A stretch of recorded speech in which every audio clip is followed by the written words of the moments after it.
شاوروا الواحد صاحبنا قاعد معانا فخدوه، فجئنا ان هم بعد كده طلعوه ميت يعني سايح في دم وبتاع، كهربوه خدوه على المستشفى. فطبعا لما جبناه من المستشفى الناس شافت حالته فقعدوا يشتموا في العساكر وبتاع، راحوا مكسرين ضربوا رصاص علينا، رصاص في الهواء، وبعد كده بقى يحدفونا بالحجاره واحنا حدفناهم بالحجاره.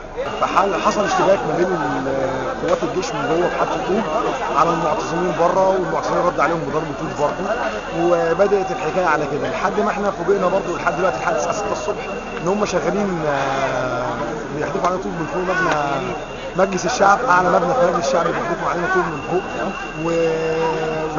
وطوب يعني وخام وخشب، يعني حاجه بطريقه هستيريه يعني. ده عمل اصابات كتير في وسط الشباب، في وسط ما الناس بتجري لان الطوب جاي لهم من فوق، كان بيصيب عدد كتير. كان بدا ضباط جيش وانا شفتهم بنفسي كانوا بيولعوا في الخيام من ورا سور مجلس الشعب، كانوا بيمدوا ايديهم بيولعوا في كل الخيام اللي كانت موجوده في الاعتصام.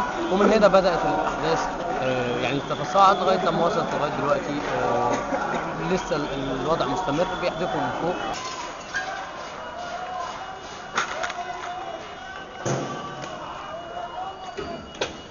حاسب وانت خارج بعيدا عن موقف الاعتصام السياسي يعني اللي ده مش وقته، لكن انا في رايي ان النهارده انا شايف ان العدد زاد 3 4 5 اضعاف اللي كانوا موجودين قبل بدايه الاشتباكات.